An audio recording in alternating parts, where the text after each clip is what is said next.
Welcome to the Wyoming Department of Workforce Services Special Investigations Unit presentation on workers' compensation fraud basics for employers.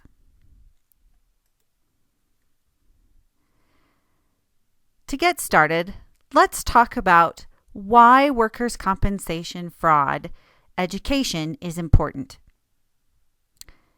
Workers' compensation fraud is very prevalent. According to the National Insurance Crime Bureau, it's estimated that this type of fraud makes up 25% of all insurance fraud. In Wyoming, we have seen an increase in this type of fraud as well.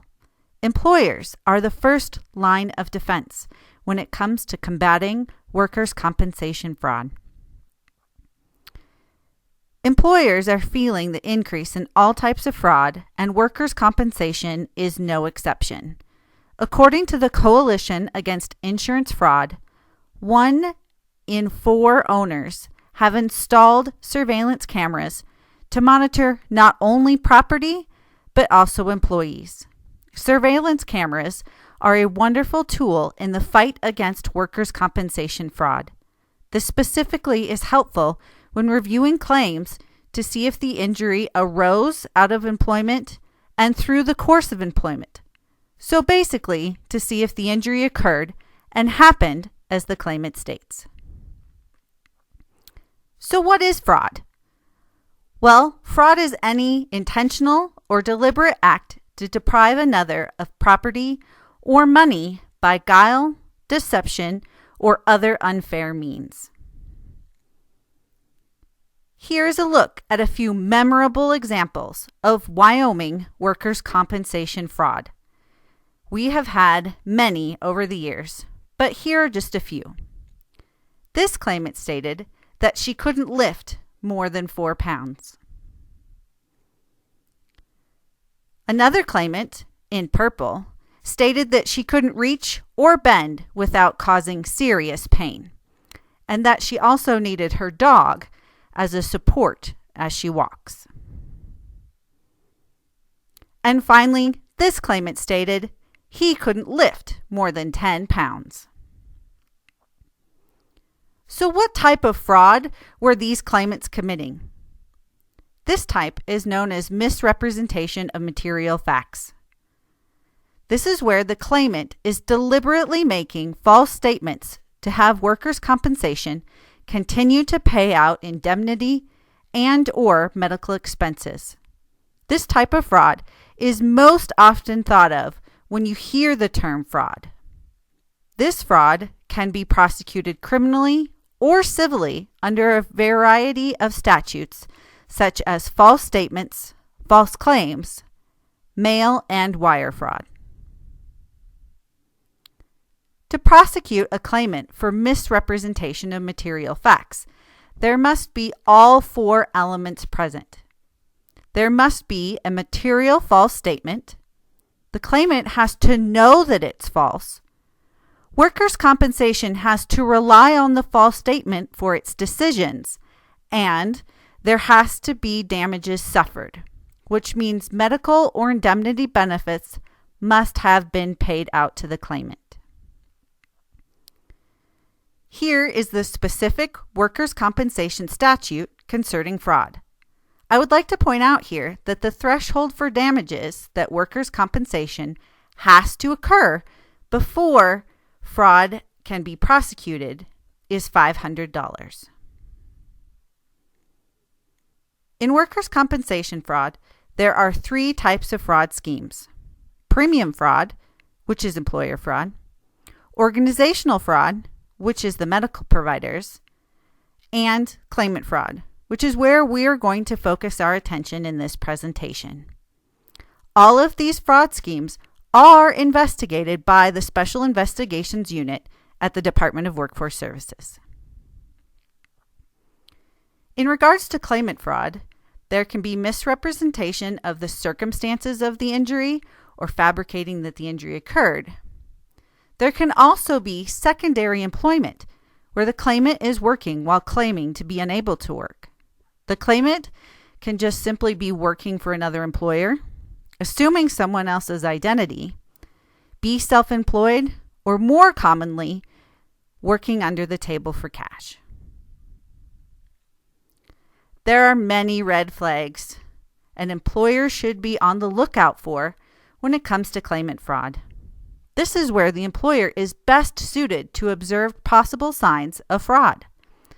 When it comes to the injured worker, there are many red flags. This can be if the injured worker is disgruntled, soon to retire, or facing imminent layoff or firing. If the claimant is involved in seasonal work that is about to end. We see this a lot with municipalities who hire seasonal crews and the claimant knows that the work is about to end.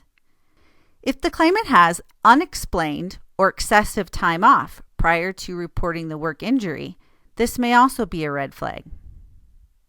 This may be a red flag because the claimant may have already sustained the injury in a non-work capacity and is now trying to have the injury be work-related.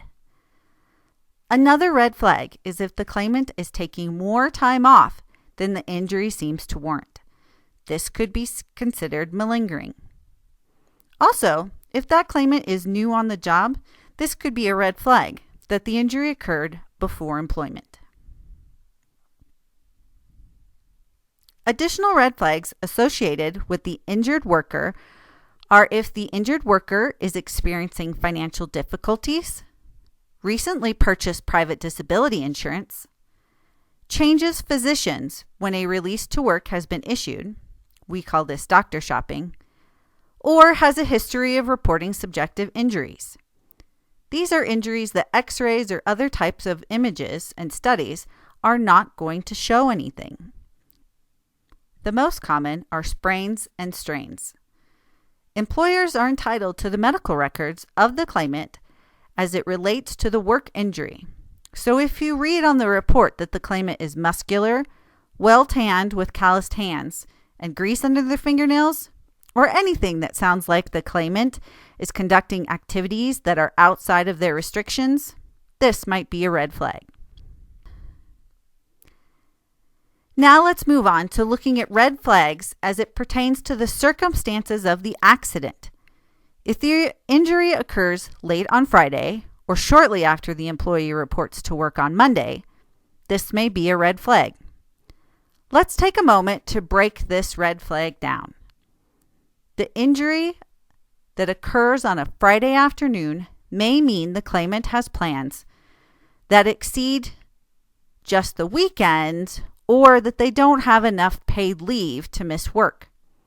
An example that we see in at least one claimant every year is a claimant who gets injured right before the Sturgis Motorcycle Rally so that they can attend the whole or part of the rally. At least one lucky investigator gets to attend the rally each year to follow a claimant. If an employee reports a work injury shortly after the time that they started work, this may be a red flag that the injury actually occurred off-site and during non-work hours. And now the claimant is trying to report this as a work injury. Many claimants who commit fraud know that their indemnity benefits and medical expenses are paid out. So even if the claimant has good medical insurance, they don't have the income replacement that workers' compensation has to cover the injury. Another red flag might be that there are no witnesses, and there really should be, according to the nature of work or the environment. Additional red flags are if the claimant is injured at an odd time, such as the lunch hour. There are rumors circulating that the claimant's accident is not legitimate. The injury occurs in an area where the employee would not normally be, and if this accident is not the type that's customarily associated with those within the injured worker's position or job type. An example is if an office worker is lifting a heavy object on a loading dock.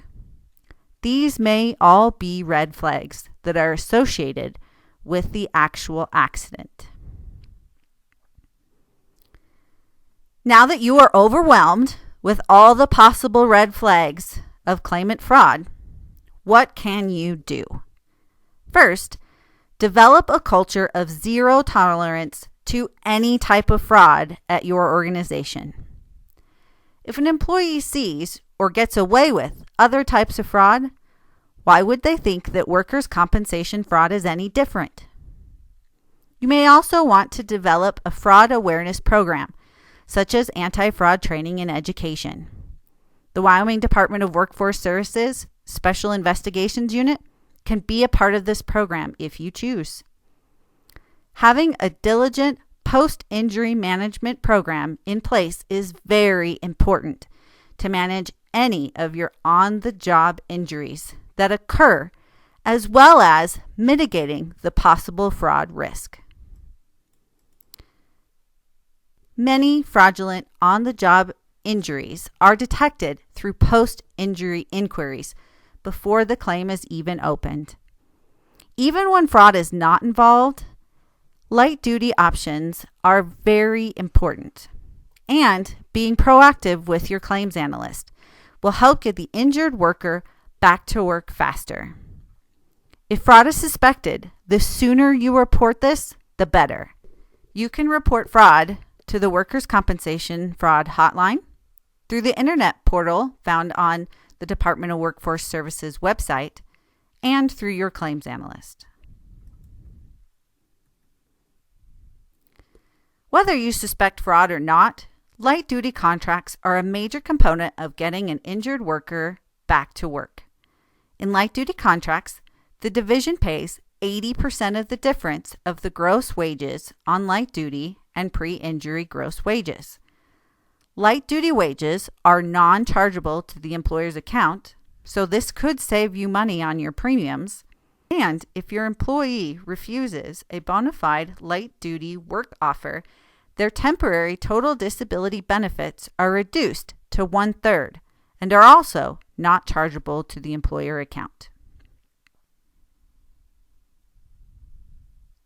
Here is a reminder of a few things an employer is entitled to.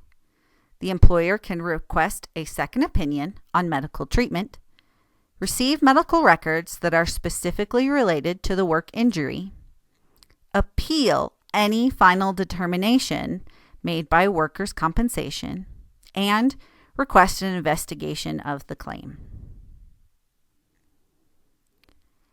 Here is also a reminder of how to report suspected fraud or request an investigation.